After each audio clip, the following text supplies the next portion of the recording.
welcome everyone to the Circle Debate, the Wrestling Delorean and Cage My IQ podcast, New Japan show. We are back, ladies and gentlemen. This is the host, Stevens, when I've been here with my other hosts, mis hermanos, mi familia, mi sangre. That's right, ladies and gentlemen, because we have, of course, the De Niro of all De Niros that likes to make that dinero. That's why he has the last name De Niro for that reason. And that is, of course, because he has a DeLorean that will take you back and forth in time, especially for anything in the culture, especially New Japan, and especially in the present. Ladies and gentlemen, Mike definitely. What's good, man? Tuesday, talking New Japan. I love it. Got a lot to talk about, so let's go. Absolutely. And, of course, we're going to go with this man with the IQ that even Shibata wish he could have. So, but unfortunately, he does not. That is right, ladies and gentlemen. That is Big Dan right here with us. Cage My IQ. What's going on, brother? Not too much. Just glad to be up to talk about this. Ready to see who gets this briefcase next month.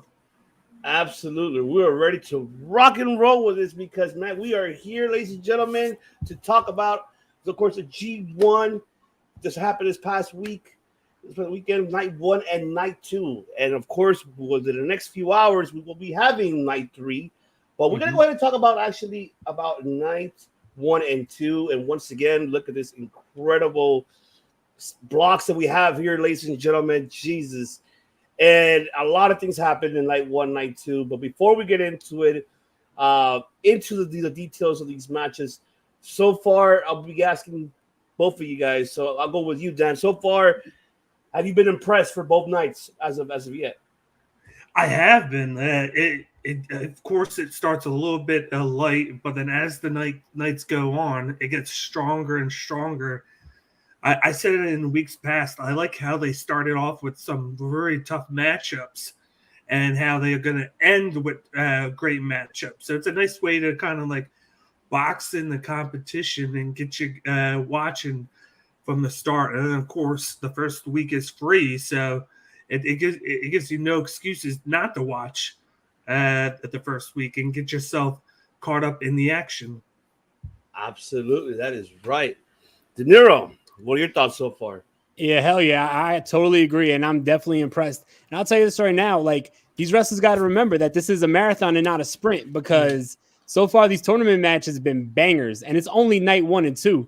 Like, I don't know how they're gonna make it to night 4, 5, 6, and 7 and foremost, because they're going hard already. They're going real hard, and especially night 1. I feel like we're gonna talk all about that, but I'm very impressed. Yeah.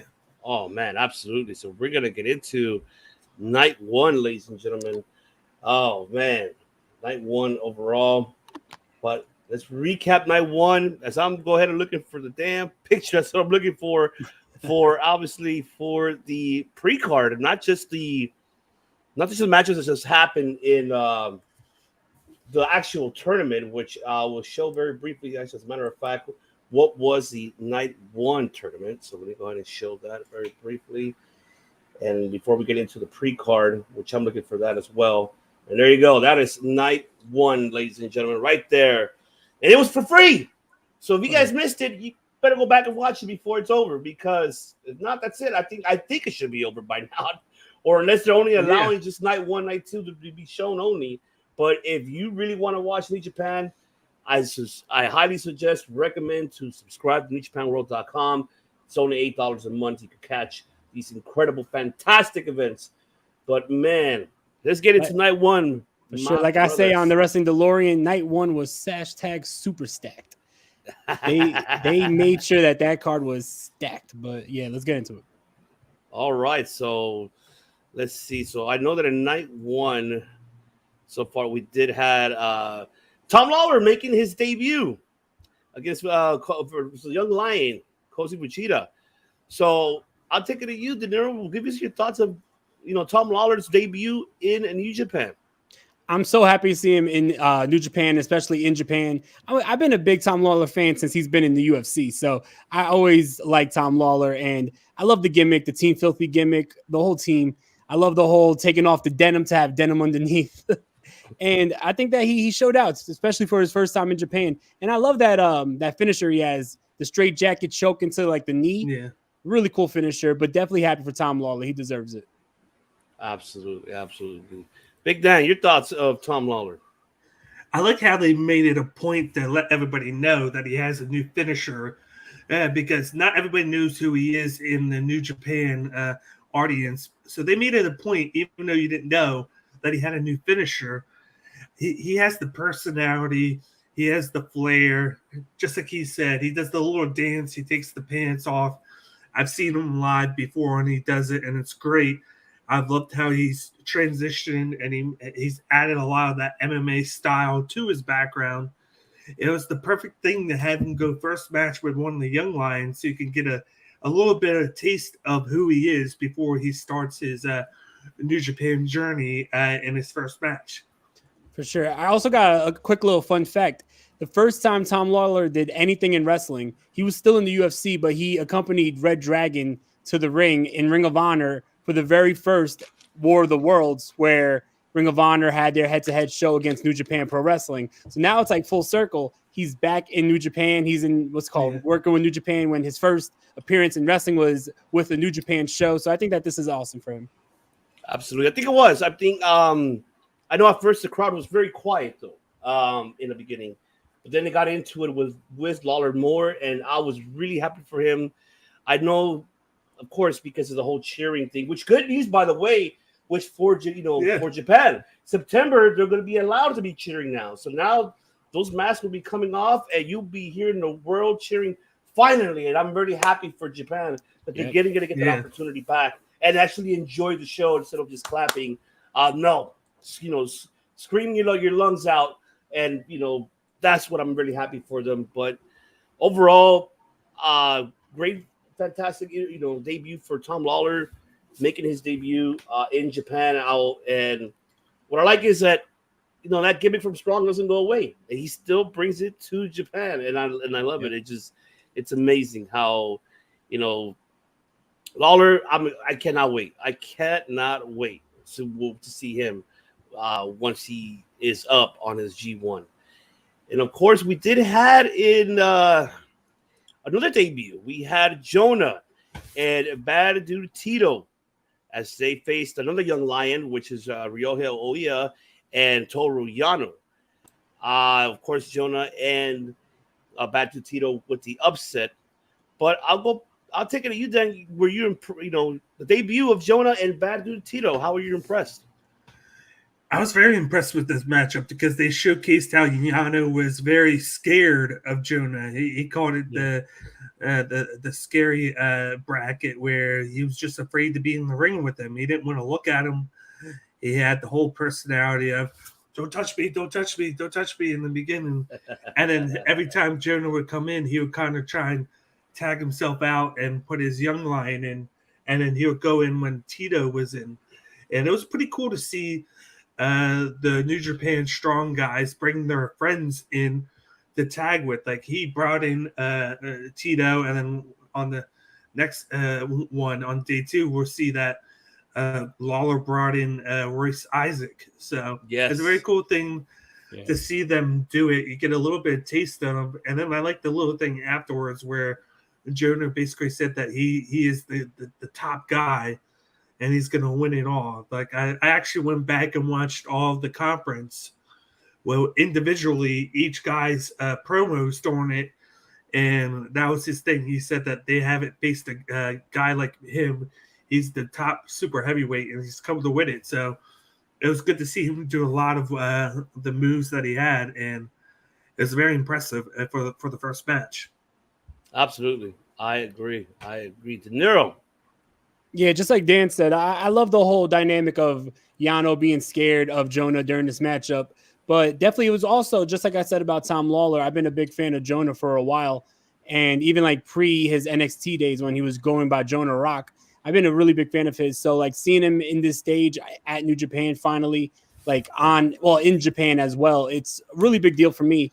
I also thought Bad Dude Tito really looked really good too. And I would like to see a lot more of him, even in singles actions, but especially in Japan. In my opinion, I think that Jonah has all the makings of being the next big monster guy Jin in New Japan. Like, I see shades of Vader. I see shades of Bam Bam Bigelow in Jonah. And I think that if New Japan plays their cards right, they could have a monster heel So I think that this is the start of something really special. I was really impressed. Yeah, they mentioned that. He mentioned that he wants to be the next Speeder. He name dropped that in one of his pressers, and then I liked how they gave a little bit of backstory on both him and Tito. They talked about Tito's father and how he basically raised him a certain way to fight, and how he fought in the streets, and how he got his nickname, and how it kind of just stuck. The original bad dude. Yeah, because of that, and then he just kept it after a while because everybody just called him that. Yeah, absolutely. And it's insane that he actually said that. And this is the match we're talking about, ladies and gentlemen. My apologies for the delay. Looking for the picture. Nick, of what's going on? Make sure you subscribe to the Universal Wrestling Podcast, providing the best content out there for all of you pro wrestling fans as well. Awesome interviews that Nick has. Shout out to you. Much love to you, brother. But this match, I can tell you right now, shout out to Tito once again, man, because he's a SoCal native. Seen him here in the indie scene in Southern California. I'm happy he made the decision for him to become a young lion in New Japan, LA Dojo, and look where his career has got him now. I'm glad that he's part of TMDK along with Jonah, and I was really happy. And he mentioned Roy Isaac's another great alumni as well, that I'm so happy that he finally both of these individuals are now making a name for himself, especially, Tito himself. That tag match with, against Yano and Yoa, that was great. I enjoyed I was really happy to see his debut, especially Jonah's. And we'll get into the tournament. But I can tell you that I'm happy. I hope we see more TMDK more in Japan besides in Strong, because that'll be really interesting now to see fresh new factions, just like United Empire, how they started, and now you're gonna have TBNK who could make their actual full debut in Japan and make a name for themselves. I would actually love to see United Empire and TMDK go at it. Like, imagine Great O'Khan and Jeff Cobb versus Bad Dude Tito and Jonah. Yeah, that would be a monster tag match. Yes, that's right. Sure. That is for sure. So I'm going to send one shout out to them once again. A lot of these another one that where is that? And that is Lance. That is Suzuki Gun. Of course, the return of Lance Archer returning to Japan, teaming up with Zombre Jr., Taichi, and Taka Michinoku versus Bullet Club, Chase Owens, Battle of Fale, Juice Robertson, and Kenta. Man, you could just tell the smile off of Lance Archer's face. He was so happy to be in Japan. You could hear the somewhat ovation that everybody was just like, yes, that everybody was happy to see Archer. And I was happy for him because you could tell that he misses home. Japan was his home, and the crowd was really going insane for him. And I was really stoked for him. I was really, really happy that he got that pop. I enjoyed it 100%. And then, and of course, with the upset, of course, Bullet Club took over. But however, it didn't matter. And the one thing I did laugh this whole time about that match, so I can tell you, was when Archer was giving the hot tags. Like, you could just see everybody's hands like, shit, you just saw everybody's head.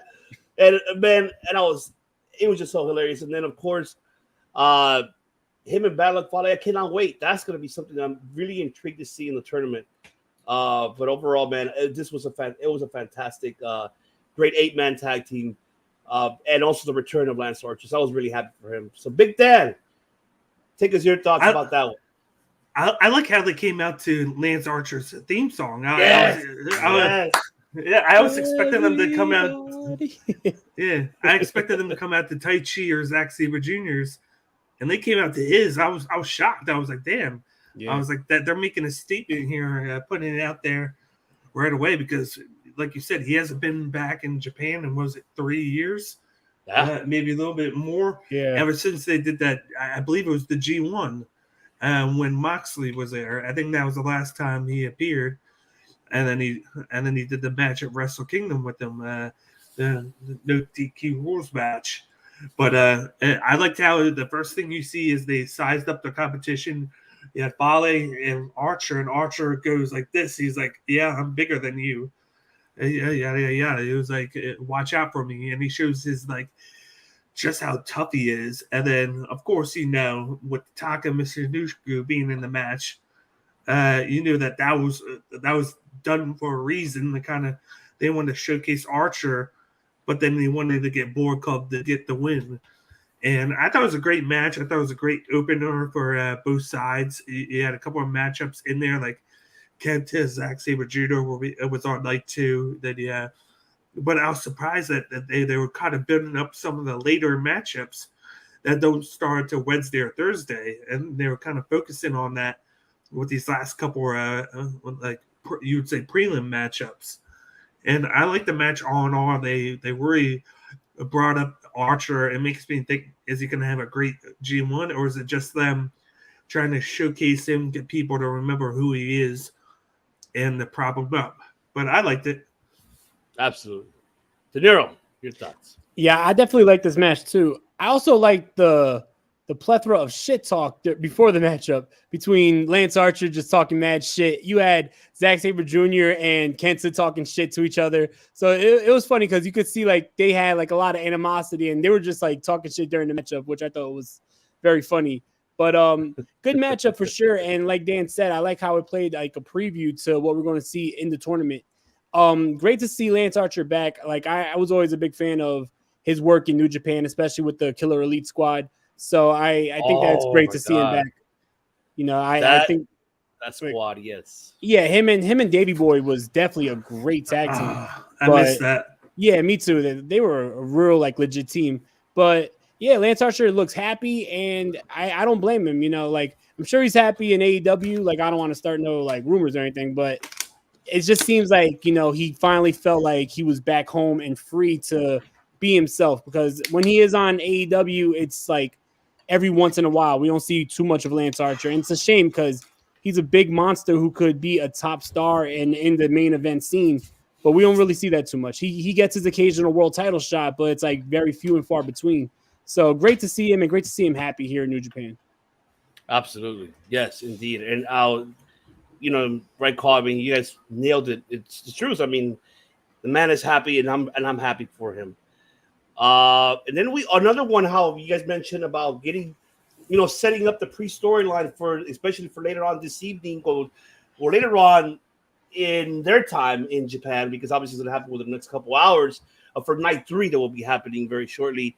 And one of these matches, another 6-man, which we had Chaos, which we had Yoshihashi, Tomohiro Ishii, and Hiroki Goto versus Los Ingobernables de Japón, Bushi, Takagi, and Tetsuya Naito, which we do know that Tetsuya will be fighting Goto later on tonight.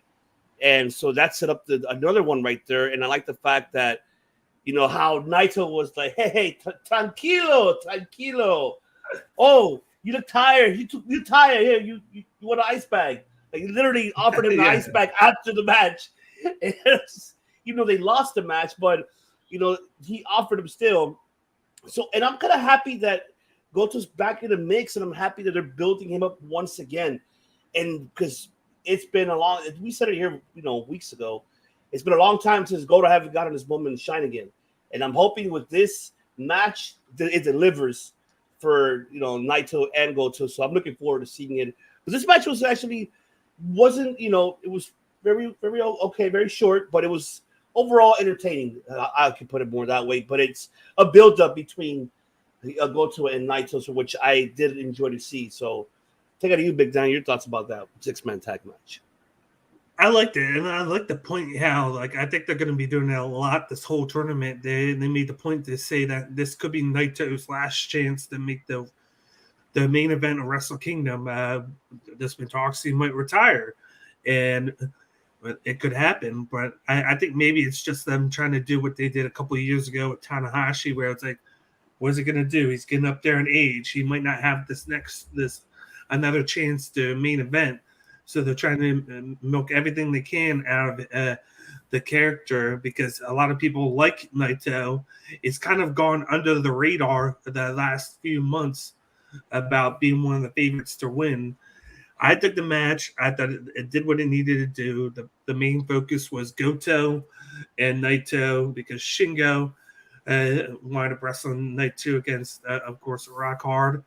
And then you got that right there. And then Yoshihashi is going to be wrestling, I think, tomorrow, I think it is, as well. So I like the matchup. It was really good. And it had a lot of, a few good comedic spots in the match that I enjoyed. Oh, yeah, absolutely. It did, and I enjoyed it. De Niro, tell me, brother, talk to us. Yeah, I also like how this matchup, just like the last matchup, played as like a preview of what you're going to see, because with the exception of Bushi, everybody in this matchup is in the tournament. So I think that that's really cool how they have these tag matches just to like preview some of the wrestlers that are going to be in this tournament.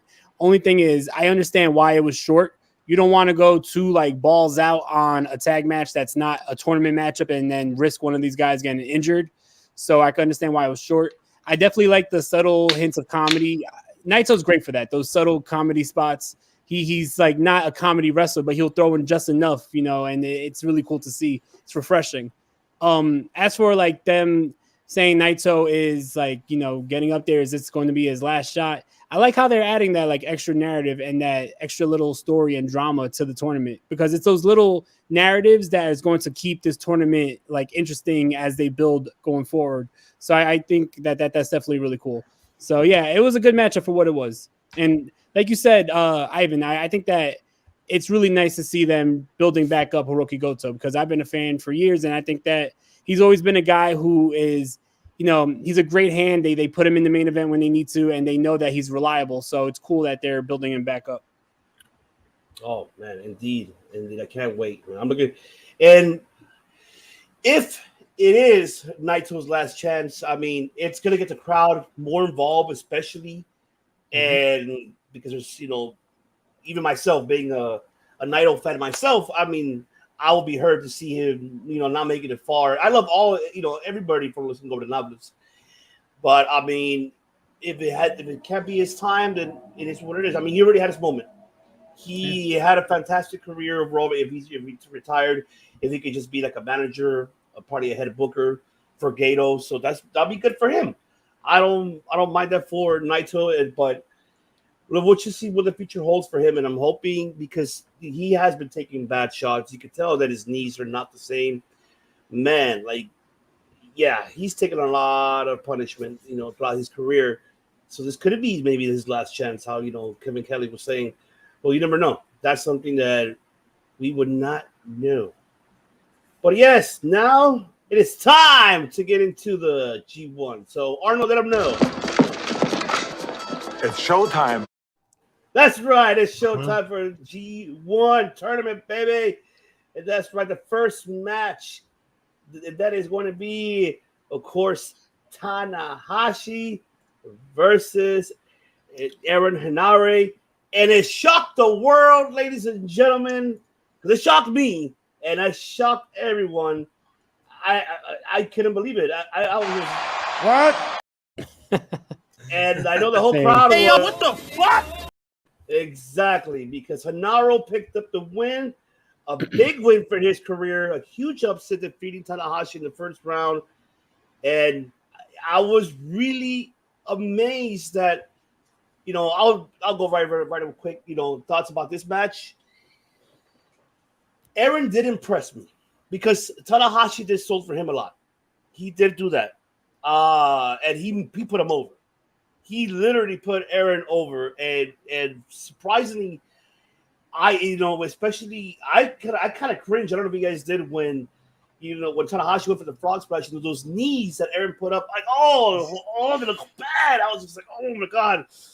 But overall, this was great for Hanary, great upset, and man, this is one of his biggest wins in his career, and especially in the G1. So I mean, I was really impressed. And for Tanahashi, and I know in the IWC community will be saying he just faced the main event for the NJPW, and now he's losing to a nobody. Hold on, before you even start your shit, no, shut up. That's right. No, because you don't even know Hanary's credentials. This man has done it all, and I'm happy where he's at right now. And remind you how Kevin Kelly mentioned everybody. everyone's under the wing of Tanahashi. So that people do not know that. So now that you're watching the show, now you know. So that's why you got to be watching the New Japan shows here. Mm-hmm. But this match, of course, it delivered, but it shocked the world. It's seeing everybody just going crazy that Tanahashi lost the first round already in this tournament. So I'll take it to you, De Niro. Give us your thoughts of the Tanahashi. I loved it. I love this matchup just because of that. What's called the ending. First of all, the closing sequence itself before the finish was just absolutely insane. Just like the reversals and insane. But I love the fact that they started out with a bang. This wasn't like the second or third match in the tournament. It was the very first match in the tournament, and you have the ace lose. That is starting out with a bang. It's a holy shit moment, and it's a shocker. So that tells me that going forward, this G1 Climax is going to be very unpredictable because right off the bat, you had the ace lose. So now anything can happen, right? So I really like this. And shout out to Aaron Hanary. I think that was a great matchup for him, a real coming out party for him because, in my opinion, I've seen a couple of his matches. I was really impressed with this one. I think that this might be his best singles matchup. Absolutely, absolutely. Dan, talk to me, brother. I just like how they built the matchup. Of course, they focused it around the whole month. They were focusing around showcasing the submission of Aaron Hanary, of course, the 4 Nelson. He didn't get that first time. He had it in there for a while. He was weakening Tanahashi, but he couldn't get the hands in on the back. And it wound up working to where he was able to weaken Tanahashi, but he got out. Then he had Tanahashi go into a nice run where he did the first fog splash. He went back up, like you said, but then it took him a little bit too long to get the second one done, and he jumps off, and then he gets hit with the knees, and that was kind of like the turnover. He gets put in the 4 Nelson again. He locks it in, and that's where he really kind of weakened Tanahashi, is that Tanahashi wound up getting out of it, but then it took not one attempt, but 2 attempts of the Streets of Rage to finish him, and they really showcased how tough Hanary is, how he came out of nowhere. They said that he might be new to the competition, but he, just like you said, he has a lot of credentials. He's done a lot, and I like how they made the point to point out that he changed once he tag teamed with Tanahashi in the World Tag League, and then he went and joined up with the United Empire because their first opponents were Jeff Cobb, who had just joined, and Great Khan. So, and then he joined with them, and he's been different since. He's been the assassin, and it's the perfect way to start the G1 with an upset, which you don't expect, because then it gets people tune in and they're like, "Oh, he just won. That's upset. I wonder what's going to happen next." So I like the placement of the match, on top of the fact that they were putting over Aaron Hanary. Sure, yeah. Oh, yeah, definitely, man, definitely. All right, now we get into the second match of the G1, and this match, man, Will Ospreay versus El Phantasmo. OMG, let me just, yeah. Wonderful. Yes, it was wonderful. I can tell you that. It was, and I need to do. Yes, I'm gonna do it. It's such good shit. Because it is good shit. That's right. Because we did have Will Ospreay versus, of course, El Phantasmo. Of course, Ospreay with the win. I'm gonna get it out of the way myself, man. This, we'll talk about it when most we done with night 2, because it's gonna be hard. Which one was the match of the week for me on this one? But by far, when I was watching night 1, this match here was chef's kiss, because Jesus, just the way how Phantasmo sold everything, and also keeping up with Ospreay's agility. And kudos to El Phantasmo moving up from the junior to a heavyweight now. And we both mentioned it previously that it's about time we see El Phantasmo now be recognized and be known in the heavyweight division now for him to compete, like for instance, like for the U.S. belt or for the never open weight belt, or even for the IWGP title. But man, back and forth action between these two individuals, And just that, the biggest mistake you ever. Why would you do that? Why would you look at red shoes? Like, it was 3. Oh, what 3? There goes your 3 because he got knocked the fuck out because that was it. That was done. Bye, Felicia. That's what it was. You got to get that clip from Friday. I have to. That's a buzz. You got knocked the fuck out.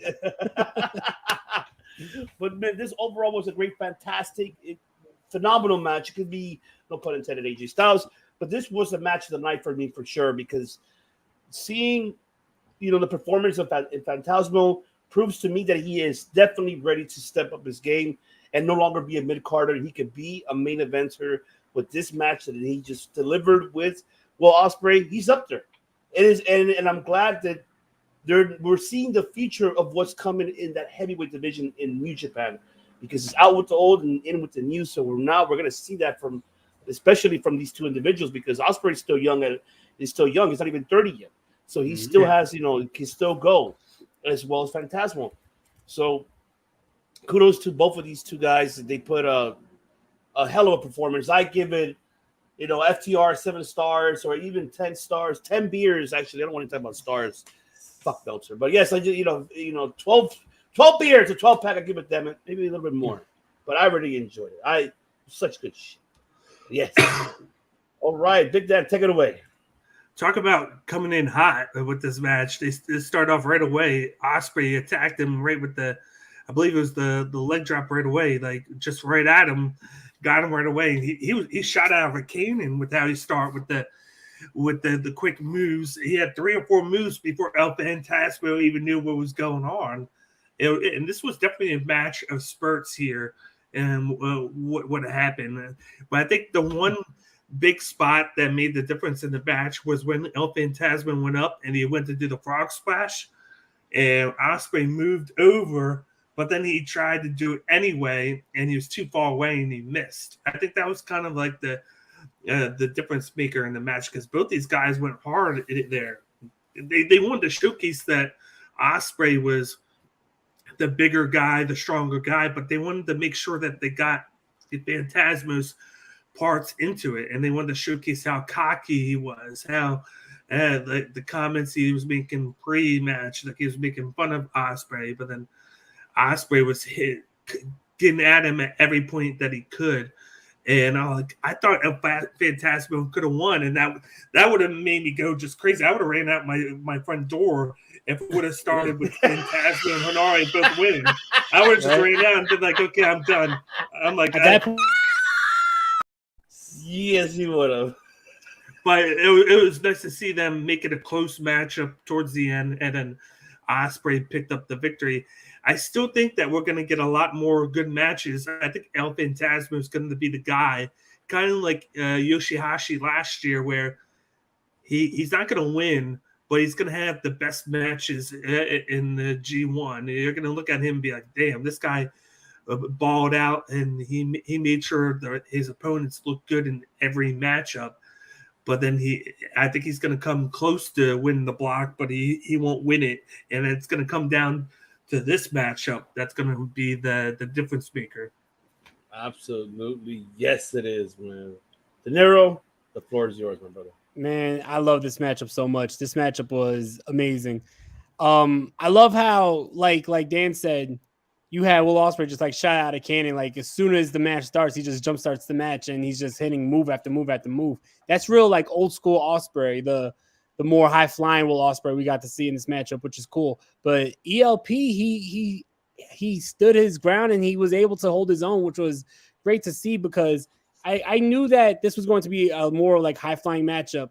But I can't wait to see like him against other people in this tournament, more like bigger guys than Ospreay that he's going to have to go against. I think it's going to be really interesting. But definitely this matchup was amazing. And like you said, Ivan, like it just took that 1 second. He looked away. He's looking at red shoes, and all of a sudden, boom, out of nowhere, Ospreay hits that back elbow, and that shit is deadly. So he put him away for sure. Everyone likes to talk about RKO out of nowhere. Bro, that elbow? Yeah. That shit comes out of nowhere. That's out of nowhere. Yeah, come on. And that's why it's called the hidden blade. That's the hidden blade. Yeah, I ain't gonna lie. I kept on saying the back elbow because it was on the tip of my tongue. I was like, fuck, what does he call it again? So thank you. Thank you. Shout out to Lennox that Coleman, man. What's good, man? That's right, man. That's right. And yes, he did move up because he made his debut. And he's making his debut here, and he's making his name known. Yeah. That is for sure. And yeah, he wanted to make a point before the Best of the Super Juniors that he was going to win that, then move up to and do the G1 and win that as well, because he wanted to have both. I think, just like you said, it was the right time to do it. He was dominating the juniors heavyweights for the longest time, and then he's kind of been stagnant, waiting to make that move up, and he finally did.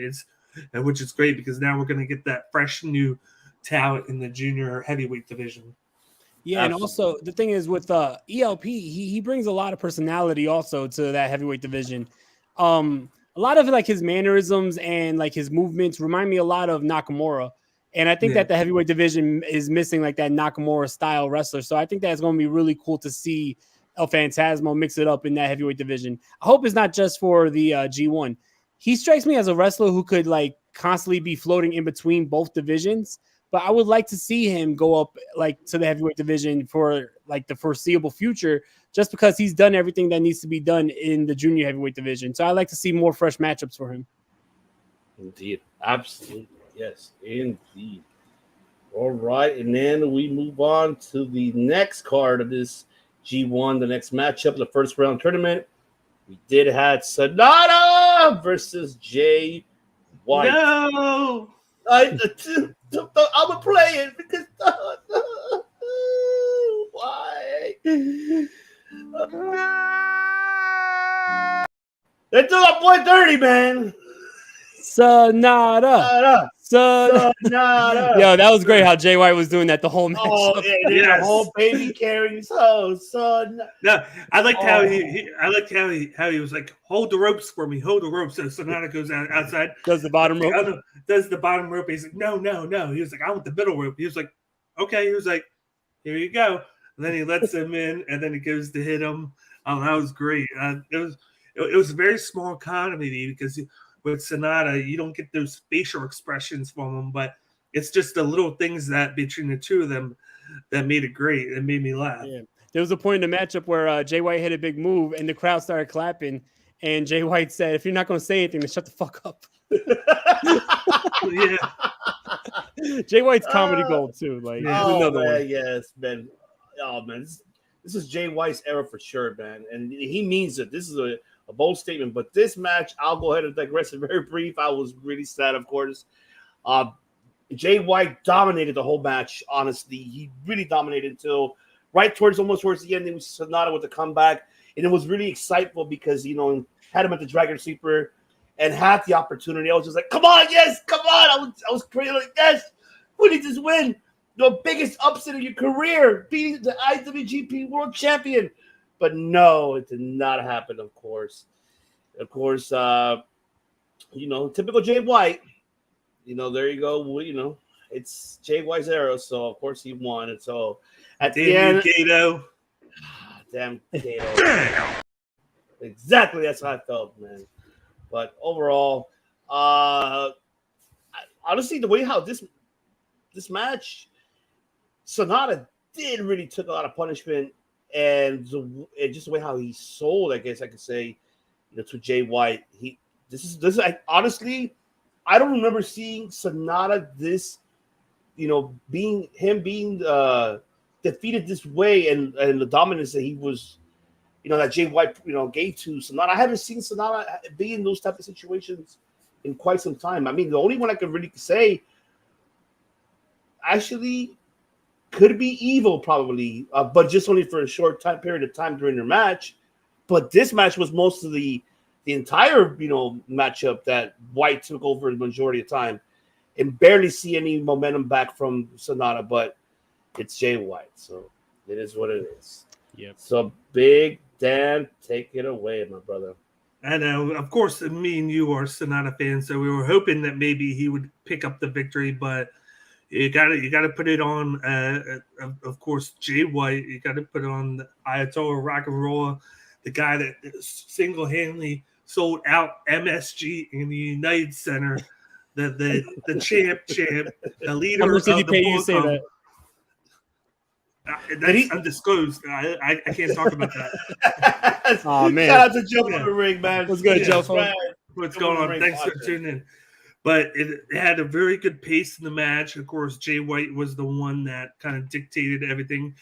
I really loved the transitions and the back and forth, the countering between the two, because they had a point in time where they were countering the Dragon Sleeper and then, of course, the Blade Runner. They did it about like 3-4 times, and it worked well. I liked how the spot with the Paradise Lock where he puts Jay White in it, and he waits a while. He lets it marinate. He doesn't do it right away. He goes to the crowd, goes like this, looks over here. He goes there, and he just plays with it for like a minute and then hits him out of the lock afterwards. I like that placement of it because it works well, because he's the only one that does it. And sometimes he does it very quick, and I want him to just let it marinate for a second. I thought this was the perfect timing for him to do that because he allowed the crowd to get into it and to get hyped up for him to do something there. You think he has it won. You think he pulled off the upset when he put the Dragon Sleeper on, and then Gato comes up and distracts him.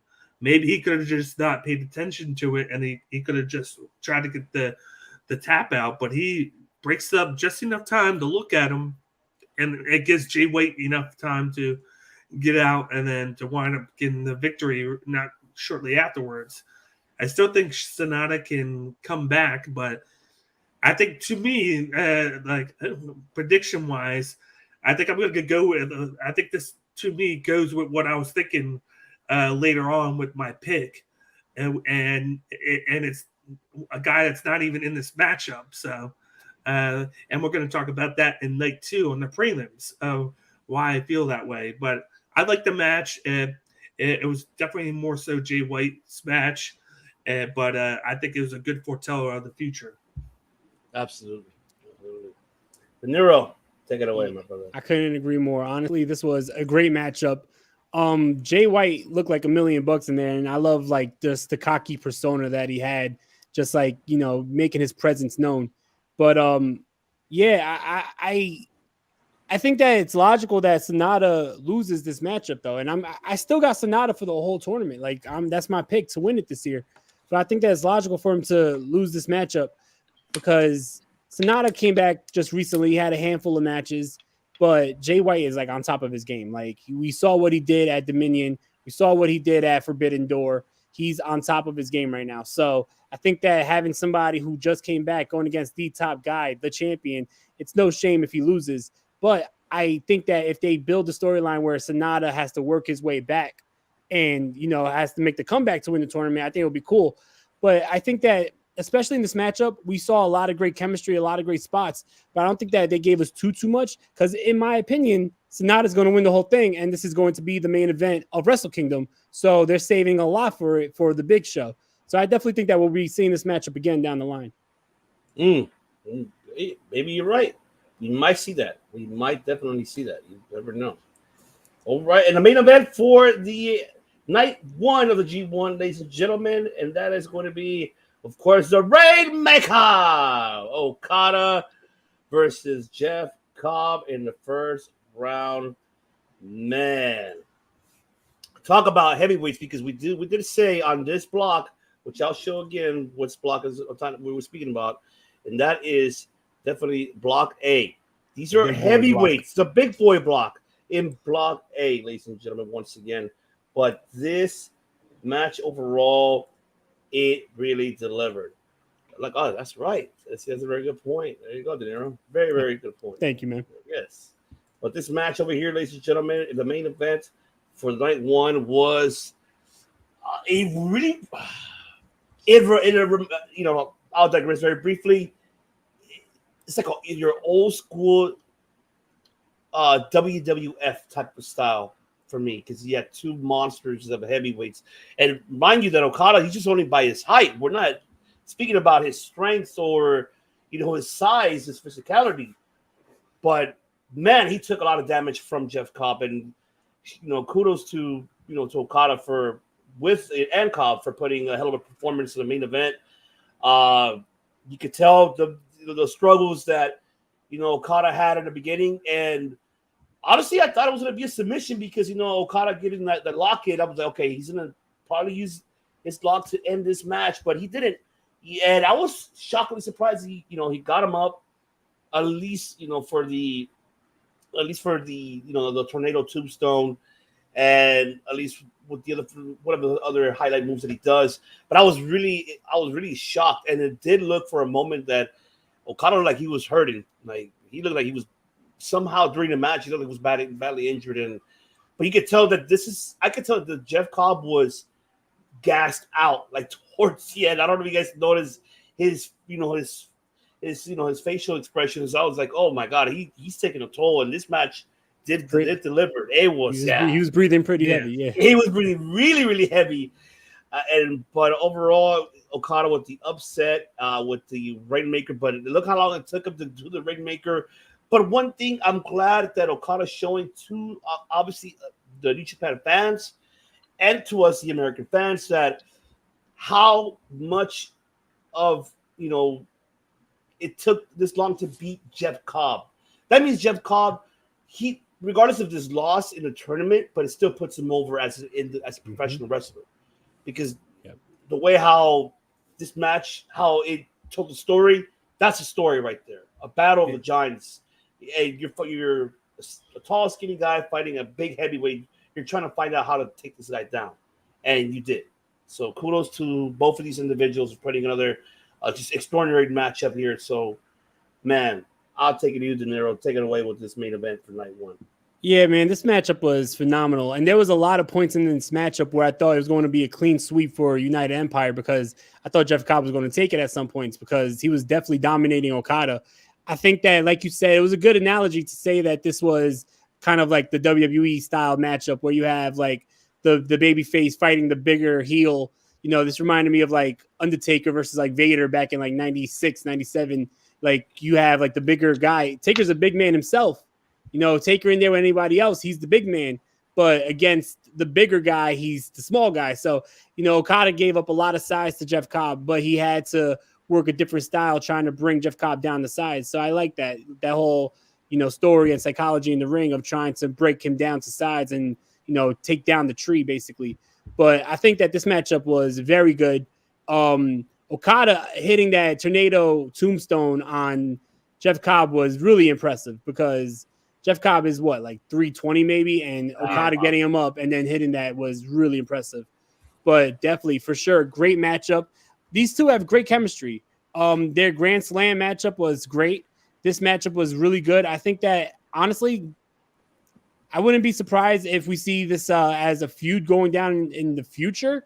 But Jeff Cobb definitely, he definitely belongs in that main event scene. He's proving it when he's going against guys like Okada. He can hang. He's not, he's not missing a step. He's not looking like he doesn't belong against the top echelon of New Japan. So I think that he definitely shows that he belongs. But this was a phenomenal matchup. And to end the night like this, you had 4 amazing matchups to start out the tournament. And I think that was a real statement, because this is only going to set the table for the rest of the tournament. And this was a great way to open it up. Absolutely. Well said, my brother. Hell yeah. Thank you. Oh, we're live, baby. Yes, Kofi. Dirty Heels. Make sure you subscribe to Dirty Heels, ladies and gentlemen. Subscribe. They're coming back. New season coming up. Make sure you subscribe. Sir. All right, Big Dan, the floor is yours, mi hermano. I really like the matchup. I'm not going to go too long into it, but one of the things I liked was seeing the gut wrench off the second rope of the top rope towards the end. I liked him showcasing his power there by bringing him over and connecting on the move to Okada. And talk about Okada. He brought back 2 different moves that he hasn't used in a while. First, the DDT, and then towards the end, seeing him do the Enziguri into that slam, and then to finish him off right afterwards with the nasty, with the clothesline. Come on now, that was great. Like I saw him do the Enziguri. I'm like, damn, this guy's very tall, and he's bringing back the Enziguri. He's bringing back the cruiserweight move. I'm like, I love it. I'm like, and he even said it before. He was going to bring back some old school retro moves that he hasn't used in a long time, and we haven't seen him use the Enziguri in forever. Like, I know he brought back the DDT last year, but it's been years since he's used that enziguri. It was a nice placement in the match because you didn't expect it to happen. He did it to set up the slam, and then the slam was, of course, the setup to the finisher. So I love the matchup. I loved how they put him over. You got to get him. You got to get the fans what they wanted, and they want Okada to have a chance to win it at the end. And you have him put it over Cobb, and Cobb still looks strong. He still looked like a beast. And it's not any knock against him. It's just that they were able to kind of put him over without even having him win. So I could see him doing, like you said, a feud with Okada down the line. But it was definitely a good match, and I expect to see more retro moves from Okada moving forward. Waiting for him to pull out that flip dive he used to do to the outside. Yes. Oh, that's right. Yes. But you know what? I can say this by far, I believe this is their second time they faced, right, overall. Third. Third. Oh, Okay, third? yeah. I knew it was the third one. I was thinking it was the second or third. But I think this third one, I think, has been the best one by far, in my opinion. I mean, I do like the other two, but I feel like this one really delivered a lot more. And it was my thing. I felt this one was more storytelling. Just because, the whole, how, they don't mention it, just the whole everything, David versus Goliath type of style. This one did tell a lot of story in the ring, especially. So I said, man, kudos to them, man. This is fantastic. All right, and we get into night two. Ladies and gentlemen, night two. That's right, we're going to get into night two of the tournament. But before we get into the tournaments, I want to get into this match very briefly because we did see the, of course, debut of Roy Isaacs, of course, making his debut on night two.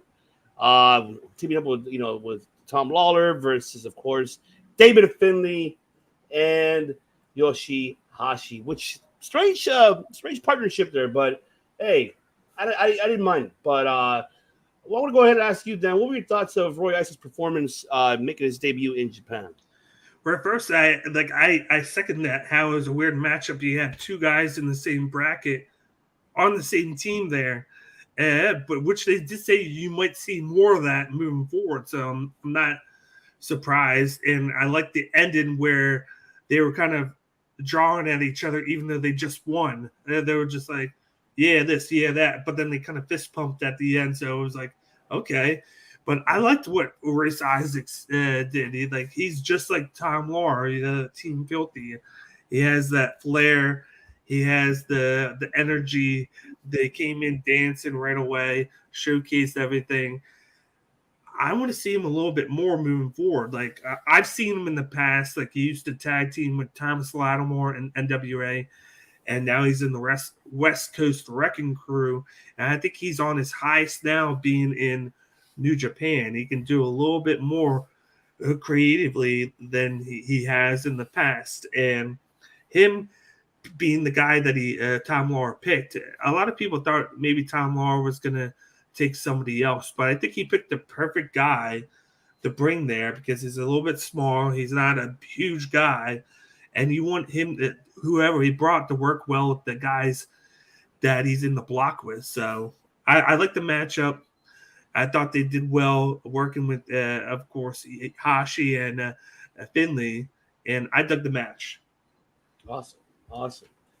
De Niro, your thoughts about Roy Isaacs?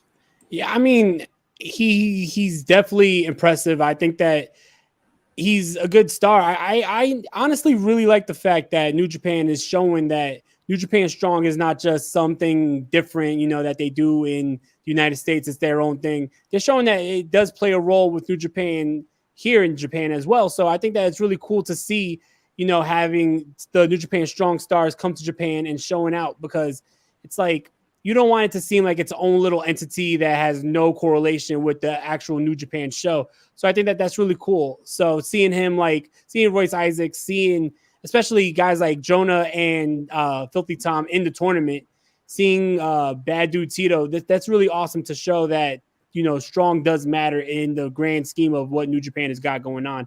But yeah, I'm definitely impressed with Royce Isaacs, especially what he's been doing on New Japan Strong. So I think that is great to see him in Japan. Oh, indeed. Yeah, I was really happy for him too as well. To see Royce Isaac and to make his debut. So kudos to him. I'm really happy for him that he actually, and I'm glad how you mentioned too, Dan, that he, I'm surprised that Lollard decided to pick him out of his whole crew, which, I'm glad he did though, because it's about time we see. I think Roy Isaac for me already paid his dues in Strong, Yeah.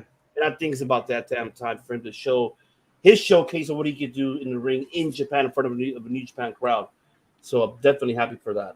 Yeah, and of course with another one of the prelims, we did see, of course, the United Empire versus the House of Torture. Of course, we had Evo, Sho, Takagi, Yujiro, and Dick Togo. So I'll take it to you, Dan. The floor is yours in that match. Your thoughts? I really like this matchup. Of course, they're going to showcase a few of the matchups. They wanted to showcase a little bit of Yujiro, the Tokyo Pimp. They wanted to showcase Great O'Connor a little bit. I dug it. And they made a point to be like, okay, two of the three guys in the United Empire that won. The one part that I really dug was at the end where I felt Jeff Cobb could have finished it. And he was like, nah, I'm not going to finish it. Here you go, Hanary. He kind of just threw him into Hanary to get the submission. I thought I dug that. He made it so that it could build up Aaron Hanary a little bit more, because really Jeff Cobb doesn't need that extra finish to kind of break away from that loss. So I dug that. I thought that was a smart move to keep building him up. And then, of course, at the end, they do the whole thing. But I don't know. The House of Torture, they're always hot and cold with me. I feel like they're like that secondary group that is part of the Board Club, but then they're not, because whenever you have those big moments and where the whole Board Club's there doing the Too Sweet celebrating with the belts, that the House of Torture is never there. So NWOB team. Yeah. Right? Exactly. And it just throws me off half the time. But I enjoyed the matchup. I thought it was another way to put over Hanary at the end. And I thought that he's going to be one of the surprising people in the tournament. He might even finish second in that block. We don't know with how well they're showcasing him. Indeed. De Niro. Yeah, that's exactly what I wrote into my notes too. I was saying how I feel like they're really trying to make a point and say that Hanary is like next up and trying to make him a star. So I think that's really cool to see that they're really building him up. And I think that it just takes this one tournament that you could really skyrocket somebody. We talked about it last week when we were doing the top 5, how Tanahashi winning in 2007 skyrocketed him into the top guy in New Japan, and then the rest is history. Like, this tournament could do things for wrestlers, and I think that Hanary could be one of those guys that they're trying to build as another big top single star. So it was really cool, even in this tag match, for him to get the victory for the team.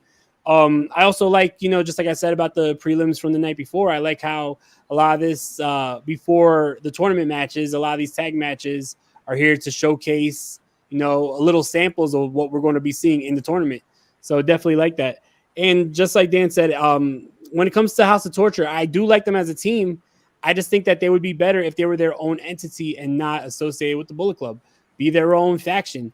I don't think that they need the association with the Bullet Club, being that they're not technically, they're technically associated with Bullet Club and they are Bullet Club, but they're never there for the celebrations. They're never there when Bullet Club got their post-conference and, all the GIF moments that you see. You never see Evil in the background or Dick Togo. Yeah.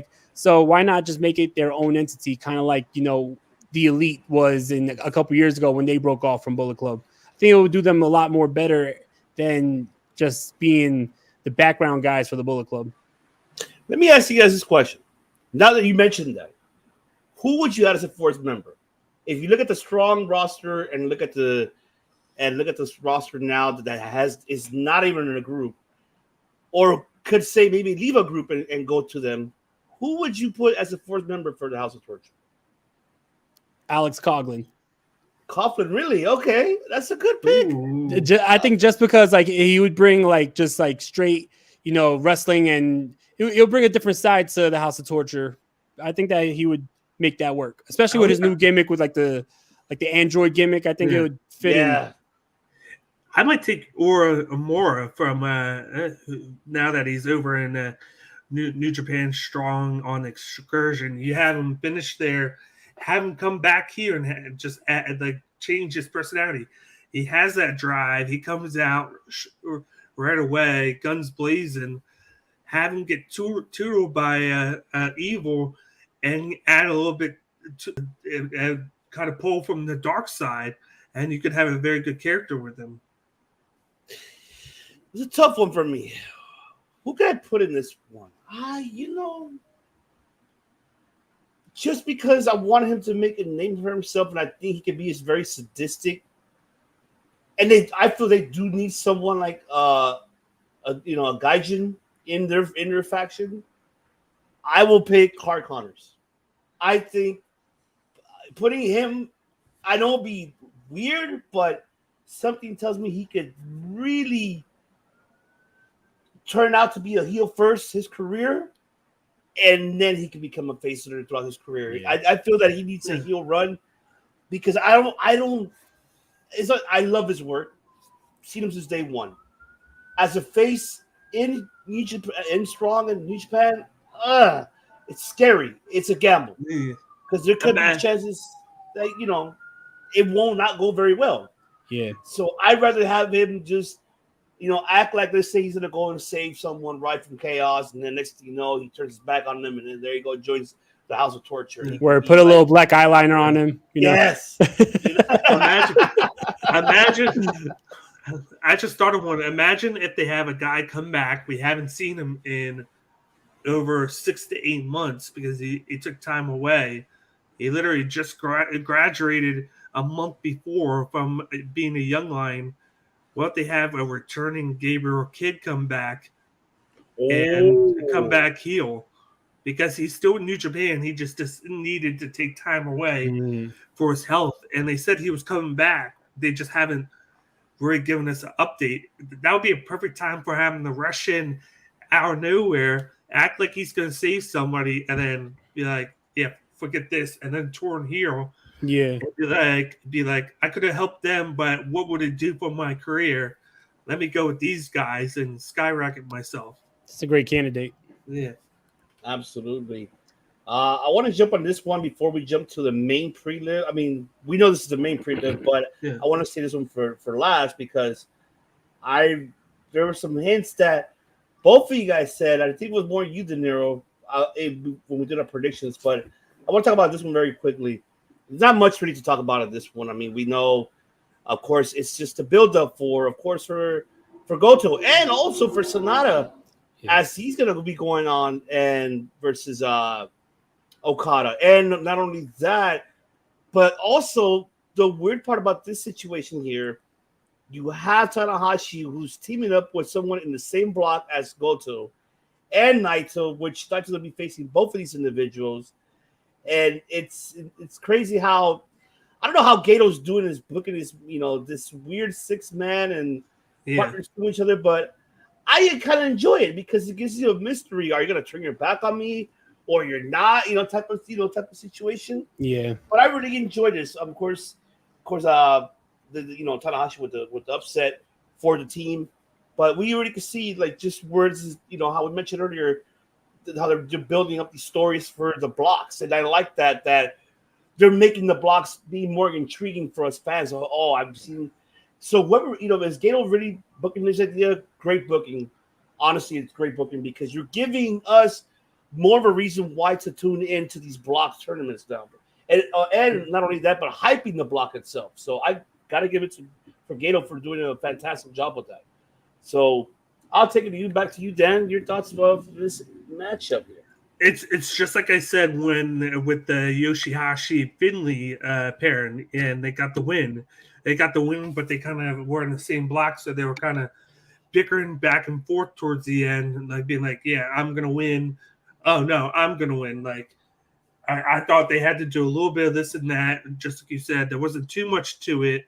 It was pretty quick and to the point, but I like the fact that they were showcasing for the future here, and that's very crazy that you got 3 guys in the same bracket in the same prelim matchup. That's something that I haven't seen in a while. So it added a little bit of intrigue, a little bit of I wonder what's going to happen. I got to watch closely to see what each guy does. But I had fun with the matchup. Well, I don't think we can hear you. Also, just let our audio listeners know that we're speaking about Tanahashi teaming up with Chaos, which is Okada, and Hirogoto versus LIJ, which is Tetsuya Naito, Sonata, and Bushi. So, De Niro, take it away, my brother. Yeah, I mean, it is different to have 3 guys in the same block in the same matchup, especially for a non-tournament matchup. But I just love the fact that, you know, like I said, for the last couple times that we were talking about these tag matches, I feel like what Gato's doing is giving like little free samples because he's going to give you like the real stuff. You have to watch the matchup, especially the first week was free, right? So it's like you're trying to get people to watch the rest and purchase the subscription for New Japan World to watch the rest of this tournament. So you give these little free samples of, all right, well, this is a little bit of what you're going to be seeing because they're going to be facing each other down the line in this tournament. So you don't want to miss out on this. Buy the fucking, you know, subscription to New Japan World, watch the goddamn tournament. So I like what they're doing. And I like the fact that you had Sonata mixing it up with Okada and Tanahashi, which is cool. You have so many stars in this matchup. Like, I remember, you know, it's still to this day, like the top 3 guys right after Nakamura left was Naito, Tanahashi, and Okada. And they were always promoted. Like every poster, everything always was Naito, Tanahashi, and Okada. And look at this is a prelim matchup. And you have Okada, Tanahashi, Naito. You have Goto, who's getting built back up. You have Sonata, who just came back and is, in my opinion, a favorite for the winning the whole tournament. It's awesome to see. And, you know, then you got Bushi, who I always love seeing Bushi, whether he's in the tournament or not. I think that it's really cool that he's getting showcased here on this show as well. Absolutely. Well said, mi hermano. Now, this is what I want to say for last because we spoke about this in the prediction show, and they were going to meet. And yes, I knew it was you then. That's all like, yes. And that's what I'm talking about. Of course, Jado and Tama Tonga versus Bullet Club versus Jay White and Chase Owens. And this is where I know that Tama Tonga wanted his redemption against Jay White. Of course, we did see in that matchup, White was just running away. Then it chased Owens, but then come out of nowhere behind and attacking him. So, and just this could lead to the story that Dad could, you know, probably said. So I'm gonna let Dad take the floor. So go ahead, my brother. I'm telling you, with how this played out, it's you got 2 stories in one. First, you got, of course, Tama is opening up actually in a couple of hours against Chase Owens on the block, the B block. And then you got the whole redemption. He wants to get his hands on Jay White and how that's the last matchup. It's kind of like what I said before on the same lines of Juice Robinson and Will Ospreay, where Ospreay had his title stolen and he wants his hands on Juice Robinson. Juice Robinson's like, well, I'm the champion. I am, but I'm not. But you know what? It was like, you just got to deal with it. Like, we're not wrestling until the end, so I'm not going to let you just get to me right away. That's exactly what's happening. Jay White's playing keep away from him, and he's going to make him wait until the end of the tournament to get him on the last night. And I feel like they're playing it very well. Of course, I liked seeing jacked Jado. I liked seeing him so jacked come and go like this, and it looked like he just did a workout an hour before he wrestled. So it was nice. You knew they were going to put it over the Bullet Club, but then of course they're just doing so well with this build-up. I feel like with them getting kicked out, the God getting kicked out, rising up Tama Tonga. He's been a strong player now, and I'm telling you, he is going to win that B block. I'm telling you, I want Sonata. I love Jay White, but come on now. The story is in Tama Tonga. That's where the story is. The story is him getting his revenge on the Bullet Club. And what better way than the last match to cost Jay White the block by beating him and then having him. He might not win the tournament. I feel like he's going to win the tournament because I want to see him and Jay White at Wrestle Kingdom, and I want to see Tama Tonga win the title from him because what better way to get that revenge than to take the title away from Jay White? But I could see him win the block, getting that revenge, not winning the G1, but then because he beat Jay White, he would get that future title shot like you always had. Like last year, he was the only one to beat Okada, so Okada gave him that briefcase match. So I like the idea of them promoting something like that. So I could see I'm like 80% that I think Tama Tonga is going to win the block. I swear, if that does happen, I will be. That's how I'll be because I'll be shit. What? No fucking way. But you never know. You're making me a believer, Dan. You're making me a believer now because honestly, I thought about you because when I saw this and I'm like, I thought about both of you guys. This makes sense. We talked about it. I even had to go back and actually re-listen to it. I'm like, man, this could be the, the out of nowhere style, like just coming out, and could be true. Could be maybe in fruition. Maybe Tama Tonga could win the whole block, but we'll see. I mean, but De Niro, let us know your thoughts about this match. Yeah, man, I love the slow build. We didn't get too much. Tama Tonga did not get his revenge. He did not get his hands on Jay White. So I think that, it's building up to their matchup in the G1. And yeah, I mean, shit, Dan, like I just said, you're making me a believer. Like that would be a great story going into Wrestle Kingdom. Also, it would be history, if I'm not mistaken. Wouldn't that be the first time two Gaijin main event Wrestle Kingdom? Yes. Yeah. So, I mean, and what better way to have that than have a blood feud like between these two guys? So I definitely like the fact that they're slowly building up to this. They're not going to rush it. It's not what's it called? Tama Tonga's first matchup in the G1. They're going to slowly build up to it. So I think that that's a really cool thing to see. But yeah, I mean, shit, I wouldn't be surprised if Tama Tonga wins the whole thing. He's been around for a long time. He paid his dues. He's been in New Japan for a long time. So I think that, why not toss him a bone for doing everything he's done so far for New Japan? He could be that sleeper. That could be it. He could be the sleeper of that block. We never know. But it's time to get into night 2, ladies and gentlemen, of the tournament. Yep. It is time to get into it. So now let's bring up, of course, the first matchup of the tournament. Of course, Tomohiro Ishii versus Taichi in the tournament. And man, this was a great hard-hitting match that I really enjoyed. And obviously I'm going to digress first, and I apologize, gentlemen. Just want to get out of the way. But man, this match was really great. And not only that, I mean, looking at it here as well, that I believe, correct me if I'm wrong, I think this was Taichi's hometown in Sapporo.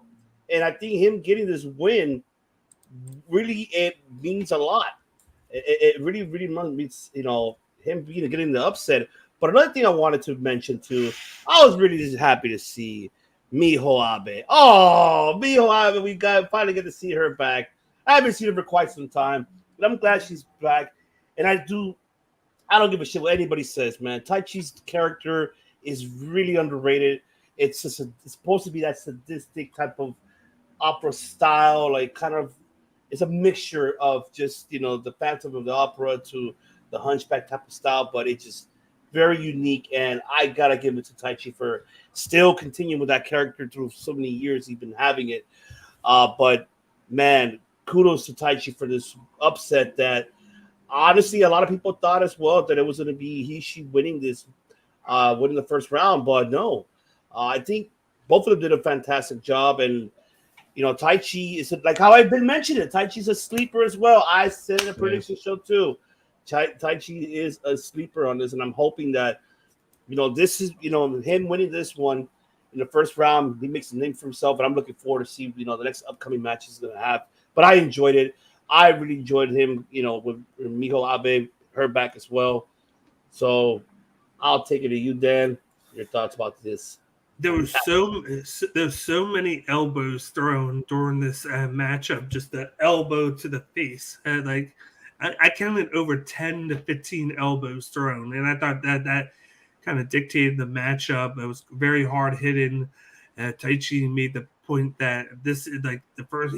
He was glad he's getting Ishii out of the way because it was kind of like that thing that he couldn't get past was beating Ishii, and it's always scary facing the Stone Pitbull, and at least he's going to do it on night one. So afterwards, everything gets easier for him. He said, "I loved how Ishii called his actual name, Taichi's name. He said the name out loud, and he was kind of mocking him." And then he made a point to be like, "Oh, he just called Taichi by the shoot name, yada yada." You don't see that much from Ishii, and I thought it was a funny thing to see from there. He did the of course the superplex off the top. I thought maybe that would have been the end of the match, but Taichi persevered, and then he got the victory with the Black Mephisto. And I thought it was a perfect thing to have him win because you don't need to have Ishii win. You know he's going to have good moments later on, but to get him that first 2 points under the belt right away, it's kind of a smart thing. They did it last year too, where they kind of had Taichi start out hot and then he kind of cooled down a little bit. So maybe you're right. Maybe they do have him be one of the surprises, or maybe it's just the same thing. They have him start hot and then cool down a little bit. But this was a really good matchup to start. Indeed. De Niro, floor is yours. This matchup was really hard hitting. This was strong style at its best. I really liked the hard, stiff kicks that Taichi was giving Ishii in the corner. Taichi is so underrated, man. Like, I don't think people don't bring him up enough. You know, I love the innovative stuff that he was doing with Shingo at Dominion for like the King of the Pro Wrestling trophy. Oh, I think that, you know, he's very innovative, and not only that, but like, he stuck to his character. You know, I know there was a lot of people who were like, oh, you know, but that was he proved that he stuck to it, and now he's, you know, getting some love, and I think that's really cool because I feel like he's definitely underrated. Really good to see him beat a guy like Ishii right off the bat. Ishii's a star. He's been around for a very, very long time, but definitely cool to see Taichi get those 2 points against Ishii in the first matchup. So it wasn't as big of a upset as Tanahashi and Aaron Hanare, but I think that this is the second night in a row where they start out the tournament matches with a pretty, you know, good match, but also with an upset. Absolutely. Yes. Major upset too. So, and valid point. You know, 2 nights having these unexpected wins that people, man, this is kind of like, you want to talk about sports, right, ladies and gentlemen? This is like your NCAA. This is your bracket right here. This is your March Madness bracket, but this is basically professional wrestling bracket at its best from Japan. Mm-hmm. That brings you that. Well, that's right. You got to be tuning in every Tuesday here with us, Kofi, so we could be learning, of course. We have, Matt Callis will come in here and there, but you have 3 other Callises here that can teach you, of course. That's where the Callises right here. Isn't that right? Stanford Stooge. Okay, we're not Stanford Stooge, but yes. Oh, man. But speaking, you know, you mentioned elbows, Dan. Yep. I want to talk about this match. This match right here. This match here. O-M to the F and G. Because this one right here, hard hitting. This match was hard hitting at its best. And that is, ladies and gentlemen, Zack Zombre Jr. versus Kenta. You, ladies and gentlemen, if I were you guys, if you're listening or watching this, you need to watch this match. You need to watch this. Senpai. Yes. He's like, no, I'm senpai. You need to watch this match. You need to see this match because this match was insane, ladies and gentlemen. It delivered. I can tell you that right now. Mm-hmm. That match delivered, and it was fucking fantastic. This was, for me, the match of the night for night 2. And that's why we'll debate of which one won these 2 nights overall. Yeah. But this match, ladies and gentlemen, it delivered. I can tell you it fucking delivered. Man, come on, tell them, TK. Let's fucking go. That's right. Let's go, because it did deliver.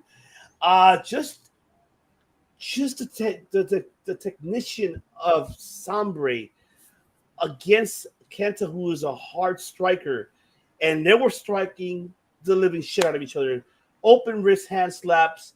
It was, and then just seeing then that one, especially that suplex that to the ropes of the neck of Zach Zombre that Kenta did to Zach. That was a scary moment. Oh crap! And then seeing the huge mistake that I'm going to call it out right now that Kenta made that cost him this match for him to lose, which Zach Zombre won by submission, ladies and gentlemen, but it was once again incredible. He had the pin, and he picked his head up and said, "No, I want to finish." That overzealous. Yep. That's over. Yes, you're letting the ego get the best of you, and you fucked up because you lost the first round. But man, this match was the match of the night. Like I said, once again, you guys, fans that are not really much familiar with New Japan, go on to NewJapanWorld.com now and watch this match. This is your typical. I'm not trying to compare them, but I could say it reminds me of it a little bit like a Kurt Angle and a Benoit. That's what it reminds me of. It reminds me of that, of a Kurt Angle, Benoit, Royal Rumble 2001. That's what it reminds me of. But, man, De Niro, the floor is yours in this one. I don't know. I didn't really like it. No, I'm joking. Nah, this matchup was fucking amazing. Yeah. This matchup was amazing. And I honestly, I've been a big fan of both of these guys. I like how they mentioned the Pro Wrestling Noah days for these two. Kenta became a fucking legend in Pro Wrestling Noah. And at that time, Zack Sabre Jr. was a bit of a young boy in Pro Wrestling Noah. So I liked how they brought that back. Like when Zack Sabre Jr. was just getting started and was in Pro Wrestling Noah, Kenta was on top of the world. He was the GHC champion.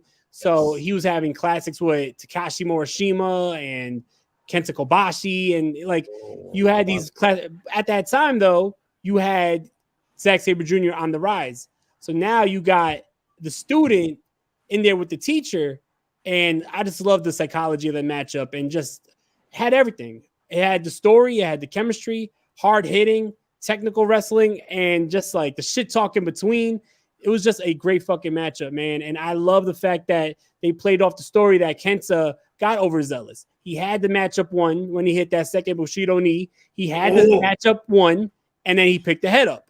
And it cost him because that led to Zack Sabre Jr. getting the victory. So I think that we haven't seen the last of these two in the ring against each other, but for sure, this matchup was match of the night for sure. I totally agree 100%. Such good shit. Because it was good shit. Uh-huh. Yeah.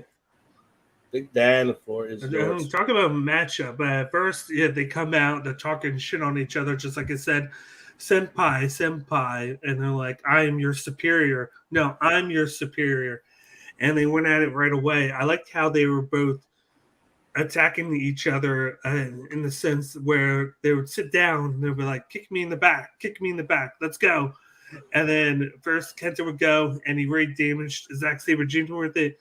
Zack Sabre Jr. Then did it, but he didn't do as much. So he was like, do it again. And he did it again. And then Zack Sabre Jr. went to do it for a second time. He stopped, pulled his neck down, and did the neck crank twice. And then he was like, ha ha. He was like, and then the commentators were like, oh, he got one over on him. They were like, that was a bad mistake by Kenta. And then Kenta got a little bit ahead of him. I liked how they made it a point to say that because of Zack Sabre Jr. being a really big submission artist, a submission master, that he waits 6 seconds, and if he doesn't get the tap out, it transitions to another submission because you don't want to wait too long in between submissions because then it gives your opponent enough time to escape. So he did a little bit of that. And then just like you said at the end, I like the end where he pulled him out. He had the victory and he was overzealous. And it gave Zack Sabre Jr. the opener to lock in the submission transition and then grab not only his leg but his arm, and he made him tap out right away. And because of that, it was like the last gasp effort by Zack Sabre Jr. And he was able to get it because then he's laying down on the ground as Kenta's up like, I didn't tap. And then the best part was when you see Zack Sabre Jr. kind of get up, they stare at each other. He goes, and he's like, I won that. And then he got the victory. But he's really good at attacking injuries or points where he knows somebody's weak at. Like he had Zack Sabre Jr. With the submissions was attacking the leg first. I think the left leg along the ropes. And then towards the middle of the match, he was attacking the arm that he has the sleeve on. So he's become a guy that I really love watching now between the grappling expertise and then the cockiness. And I love watching him more and more each time, especially as a singles guy, rather than in the dangerous techers as a tag team guy with the Taichi. Yeah, indeed, man. Oh man, indeed, man. Like I said, this could be. Like I said, people need to watch that match. Yeah, because you'll be going Ned Flanders all day, and not only that, because look, you could give these two. This match could have been a Wrestle Kingdom match, a fact, and yes. it doesn't have to be a belt on the line. It's just how how De Niro explained the story, the student versus teacher. Taking that story itself, it's amazing. And give him an hour, and that match would still be fire to this day. To this day. To this day. That's right. That is right. And it was free. Yeah. It was free. If that match didn't make you want to go purchase New Japan World to watch the rest of this tournament, then you a hater. This is highway robbery. No, right? That's free. Facts. That is right. All right. Now let's get into, of course, the next matchup, which we all expected. Dan, you were the first one to call it when we did a prediction show. And you called it right on the money. And the match that obviously I'm talking about, and that is, of course, Toru Yano versus Jonah.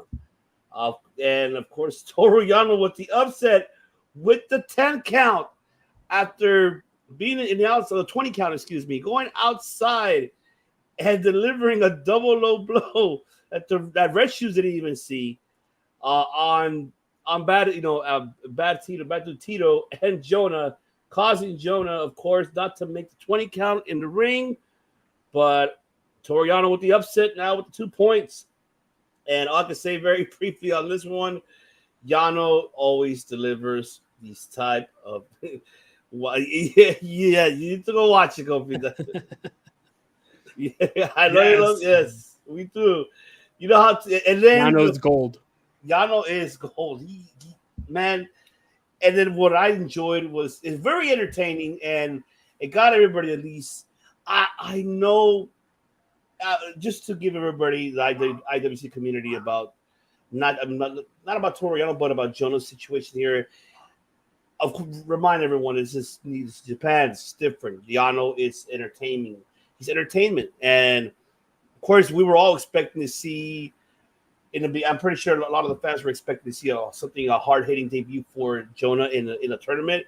However, though, when you're facing Yano, it's different. It's a whole different mindset. Yeah. You can ask Minoru Suzuki on that. You can ask Dick Togo. Ask John Moxley. John Moxley's first loss in the G1 was against Yano. Yes, his first loss was against Yano. Yes, it was. Absolutely. Yes. Toru should have came. Yeah, he was there. Right. He was there, but he was in the crowd. He was wearing his mask. He didn't. Yeah, him versus Orange Cassidy. Oh, my God. That would have been fire right there. Yes. But, kudos to Yano taking the win with a 10 count. So, I would take it to you, Dan. Thoughts about this one? Yeah, and just like you said, even though he didn't win, they made Jonah look like $1 million because he dominated the matchup. I like how they incorporated Bad Dude Tito in the matchup. At one point, you see Toru Yano run away, and he runs right in front of Bad Dude Tito, and he doesn't allow him to get away and allows Jonah to continue the onslaught. And then at one point, Toru goes to escape into the ring, and both Jonah and Tito pull him out. And then Tito's like, okay, I did what I needed to do. Now I'm going to stand there. So you're like, damn, how is Toru Yano going to pull this one out? And it gets to like 15 count, and then you see the three of them move to the entranceway. And I'm like, what are they going to do? Because they keep on moving back a little bit. And then he throws Tito right into Jonah, and then it kind of blocks the view of Jonah. And then he does like the low blow to both of them, and then he pushes Tito a little bit more. And Jonah needs to kind of like throw his partner to the side to have any chance to get to the 20 count, but it was a little too late. He doesn't make it, and Toru Yano gets back into the ring and gets the DQ win. It's vintage Toru Yano style wins, where like he's gonna get a lot of DQ wins just to rack up the point total. Like we've seen some crazy ones. Like I think of the one against Juice Robinson, where I believe he taped his legs together on the outside so he couldn't get in. He's tied guys' hair to the ring post so they can't move. Like he does these crazy things just to pick up the victories, and I enjoy seeing what he can do to top the day before. Absolutely. No, for sure. For sure. De Niro, the floor is yours, mi hermano.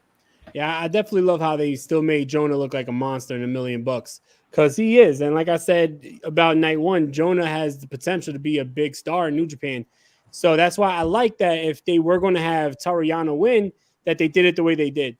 I think that I wouldn't be too happy if it was like a clean victory, 1-2-3 on Jonah at this point, because that could have like really stagnated the build and rise of Jonah in Japan. So I like that if you were going to have Yano win, go the classic Yano route. So I think that it was perfect the way they pulled this off with the low blow and on the entranceway, and then Jonah was too far away and had to get Bad Dude Tito out the way to get it into the ring. Yeah. Didn't make it in time. It just made sense, especially like for the last two nights, because it wasn't just on night two. It was also on night one, how they were building up how Yano is running from him and he's scared of him. So to have like the twist that Yano actually beats him, I think that's actually really cool. Absolutely. And I know Jonah was son of a bitch. Of course you were. Yeah. I already know you were, Jonah, but it's okay. It's all right. It's fine. So now let's go ahead and show you so far right now, ladies and gentlemen, the points on this one. Let's see. Jonah's a downfall. Well, you need to see more in New Japan Strong and Jonah. You'll beg to differ on that one. You'll change your mind. I guarantee you, Kofi. Yeah, Jonah's the man. Jonah is the man. But let's see. Oh, you know what? As a matter of fact, hold on. Let me hide this for 1 second. I'm going to see one more event. Yeah, we got the main event. The main event, yeah. Main event. Shingo and Rockhard. That's right. And the main event had a long day, ladies and gentlemen. Excuse me. But yes, the main event, of course, is Shingo Takagi versus Rockhard Juice Robinson. Now, this match right here, ladies and gentlemen, I can tell you, a heavy fucking hitting match. Look at this, man. Clothesline after clothesline after clothesline. That's all you heard most of the time during the match is these two individuals striking each other really, really hard. And, man, I can tell you that this match delivered. It definitely delivered. I enjoyed it. It was a great main event. Of course, Robinson with the upset, of course. I thought she was going to win it, but, of course, being Juice, now being a heel, and being a Bullet Club member, I mean, he cheated his way out and taking the win. And, of course, I did laugh when he dropped Red Shoes. Like wait, it was 3. Like, he smacked him, and I thought it was going to be DQ'd. I thought he was literally going to get DQ'd. For a moment, I thought, oh, they're going to DQ Juice. No, there's no way. I would be shocked. I would have been shocked that would have happened. But I another fantastic job for Shingo, and yes, it did shock me as well. I thought Shingo was going to win this one, but another upset for a main event, and that was, of course, Juice taking the win in the first round. So I'll take it to you, De Niro. Back to you. The thoughts of this main event. I mean, yeah, this was a great matchup. Juice Robinson was definitely matching the energy that Shingo was bringing because they were like going toe to toe with some heavy shots. That picture right there, that clothesline was like the perfect picture to show like how they were just matching each other's energy there. But yeah, I mean, I'm really excited for the rest of this tournament because these 2 nights of tournament matches showing that anything can happen. Rockhard, he's in there with a former world heavyweight champion and he's winning. So that shows that, he can hang with the champions. He can hang in the main event. So I think that this is, a good coming out party for Juice Robinson. Since he's joined Bullet Club, like you can see he took that next step in his career. So I think that this is really cool to see him in the main event with a former champion in Shingo and get the victory. Absolutely. Indeed. Yeah. All right, Big Dan. I really like the spot at the end where he goes and he hides behind Red Shoes Oh yeah. to kind of save himself because it was like, he's gonna lose now. But then he kind of rolls behind Red Shoes and it makes Shingo have to move him out of the way. It gives him that extra couple seconds to kind of gain himself, and then he goes and gets the finish. But like hard hitting matchup, like you said, a lot of clotheslines. A lot of moves early. They were just pummeling each other. The only thing that I would critique is towards the end. Is it me or did he botch the rock slide? And that's why he did the pulp friction a second time at the end. Because he goes to pick him up. He doesn't get it. And then I'm like, oh shit, he messed up. And then he's just like, fuck it. I'm going to do the pulp friction again. And you see commentary kind of like... Yeah. Kind of like feel weird because the spot didn't happen, and he kind of just like ad-libbed it, and then he got the victory. And like, he goes and hits the pulp friction again for the win, and then he kind of rolls over and gets the weird 1, 2, 3 count, which seemed very odd. So I feel like he botched the end, but it still it went to the same result, was him getting that victory. I liked him going on the thing and be like, I am the International Wrestling Grand Prix. He doesn't say IWGP. Yeah. He goes out of his way to say the whole thing. International Wrestling Grand Prix. I am the champ. See, I had the belt, not this other guy that wants it. Remember, I pinned him the last time we were in the ring. And then he goes, and then what did he say? He goes, fuck off. And then he leaves the ring. And I thought that was great. Yeah. And then he does it again in the back. He's like, he says something for a couple of seconds, and he's like, go fuck yourselves. And then he walks away. Like, I love how blunt that he's become as a character now. Yeah. And it's just like, this has become great.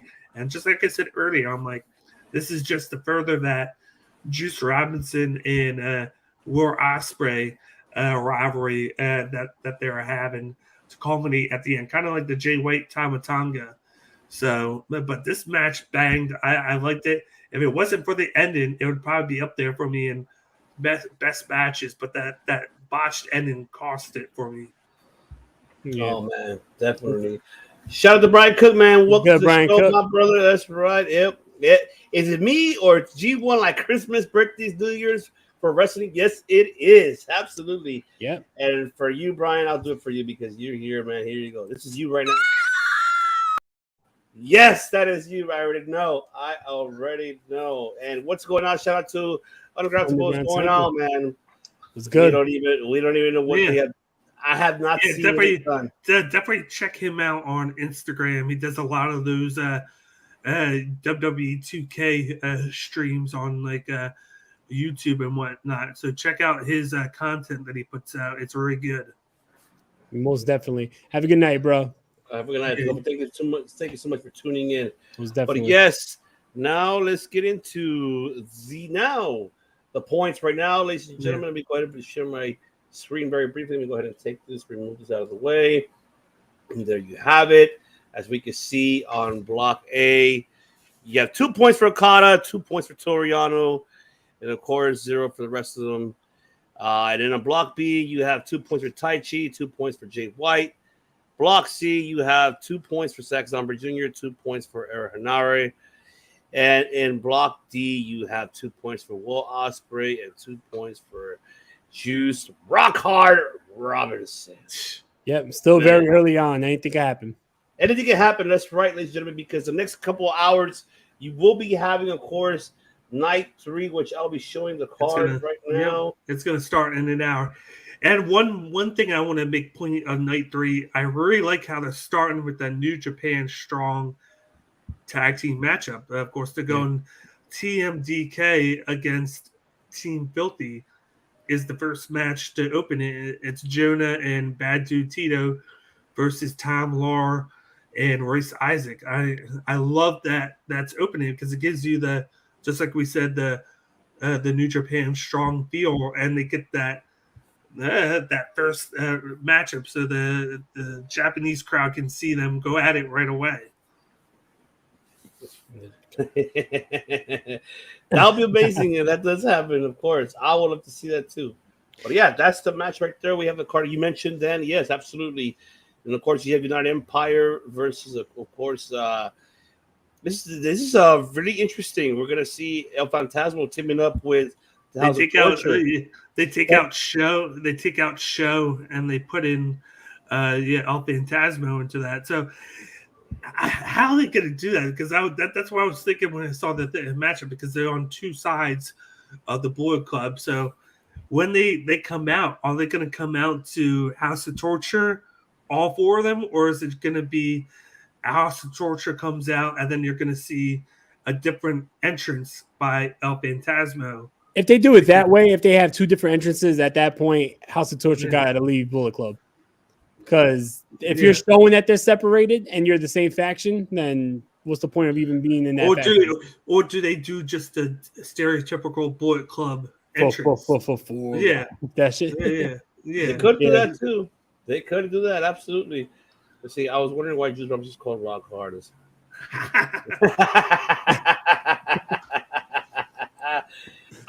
You know what? Even though I don't blame him. Yeah, I don't blame him for saying that, but even though I mean we are The following program is rated TV MAL. It contains strong language and is intended only. That's it. We are TVMA though, but I don't touch that subject. That's too different. But I'm pretty sure in your mind, in everybody's mind. Hell yes. There you go. I'm pretty sure. But yes, and then also as well as you just see the card, ladies and gentlemen, but also a great refresher. We do have. Oh wait, that's the other one. Hold on, I just had it a minute ago. Where is the actual card for the G1? Actually, for the matches for this one. Let's see. Here we go. I just had it a minute ago, and then here we go. Yes, that's what I'm looking for. And yes, there you have it. Within the next couple of hours, ladies and gentlemen, there you go. If you guys are, our New Japan World subscribers, there you have it. It will be, of course, at 2:30 in the morning, Pacific Standard Time here in Southern California, in the West Coast. 5:30 in the morning for my brothers in the East Coast. This is wow. And then at 10:30, of course, Japan time, which is insane. Wow, it's insane. But yes, this is the matches from the G1. David Finlay, of course, making his debut versus Yujiro Takahashi. Lance Archer versus Rock Fale. And, of course, Tama Tonga versus Chase Owens. And Hiroki Goto versus Tetsuya Naito. Man, are you guys excited to see Night 3? Are you guys excited? Hell yeah. Yeah, definitely. I'm excited to see it. And I'm excited to see Tama Tonga pick up the victory. I'm excited to see the heavyweights battle. That's probably going to be the intriguing matchup there, Fale and Archer. If I see Archer pick up Fale like this and do the Black Hole Slam, I'm gonna freak out. I said I'm gonna run out the front door before. This is gonna be crazy. I'm gonna get evicted for how much craziness I'm gonna cause if I see a guy like Lance Archer pick up like a 300-400 pound guy in Fale and throw him over his head. I just don't see that. So I feel like we're gonna get some sort of schoolboy for a victory or something like that. Word, and people don't sleep on Yujiro versus Dave Finlay. I think that's going to be a really good matchup. David Finley's a really good wrestler, and Yujiro gets slept on a lot. Underrated. Yeah. Underrated. But the other biggest question, let's see here. Man, you have to go back and watch our prediction show. We had a full 2 hours on that, bro. We had a full 2 hours of that. You have to go back and watch that show, and then we'll give you our predictions for that one. But by far, these 2 nights, which one has been the match of the night for the G1 by far? I mentioned 2 earlier for you guys, and it's tough to pick one, but there has to be one. So I'll go first. I'm gonna have to go with Ospreay and Fantasma. I think that's been for me the match of the night. I think for these 2 for night 1, night 2, I think that was incredible. It just the reason why because with the blade hit, just very quick out of nowhere, which I need to get that by the way. But I think that was sold to me, and it was just very, very out, very quick. I did enjoy it. So as much as I enjoyed the Zombre and Kenta, but I really like this match. So what are your thoughts? I mean, I'll go with you, Dan. Which was your match of the night? I'm going Kenta and Zack Sabre Jr. I think it was very close, but theirs was more, I felt like, physical, whereas Phantasmo and Ospreay was more speed, more quickness, and more high spots. But I thought the way that Kenta and Zack Sabre Jr. wore each other out and they're attacking different spots is more technical, and I gravitate a little bit more towards that. And I thought the ending was really nice, how he just got that victory over Kenta when we thought Kenta was going to win. I thought they built it up a little bit more with storytelling, and that's why I gave it the 9. De Niro. Yeah, for me, I really liked Will Ospreay and ELP, but I'm gonna also give it to Kenta and Zack Sabre Jr. I think that matchup was amazing, and at this point, I think it has potential to be top 5 matches of the year because it was that good. I think it's also really close with Jeff Cobb and Okada because I think that overall that matchup was very, very done well, and I don't know. It's hard to say because you had so many great matches in such a short time span. It's hard to really say because it becomes like just a blur of everything was just amazing. But I think that I would definitely give it to Kenta and Zack Sabre Jr. because that matchup was out of this world. Definitely it was, man. I cannot wait, man. It's just it's good shit. It's good shit. I love it. Well, there you have it, ladies and gentlemen. That is, of course, our week 1 for, of course, the G1 Climax. Of course, don't forget in a couple hours, make sure you tune in to watch night 3, which will be happening later on tonight. Yep. If you're going to be up all night, stay up all night watching it. It'll be a fantastic card. You have on July 20th is night 3, night 4 and 5 will happen on Saturday and Sunday, July 23rd Saturday and July 24th on Sunday. So make sure you watch those other rest of the nights. We might come on in, maybe see, depending how the stack card is.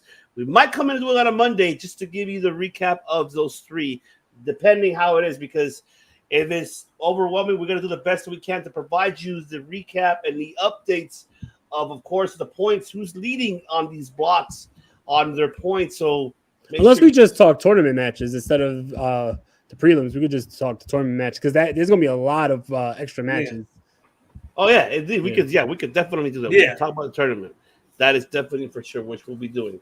It's just that we did this because it gives people an idea why to watch the previews because it helps develops. How we mentioned earlier how to develop the blocks. Makes it very samples, the free samples. Oh yes, absolutely. Mm-hmm. Oh man, guys ever go to Costco and you got the free sample and you're like, damn, that shit is good. Let me get a couple packs of that. That's exactly what New Japan did. Wonderful. Yes, it is. It is very, very true. It is very, very true. Oh, biggest G1 in history. That's a tough one. There's a lot of G1s, but this is, to be honest, the most stacked cards, I think. I think this is the biggest one right now. It's 28 people. It is the biggest one, and then the way that they're doing it, yeah.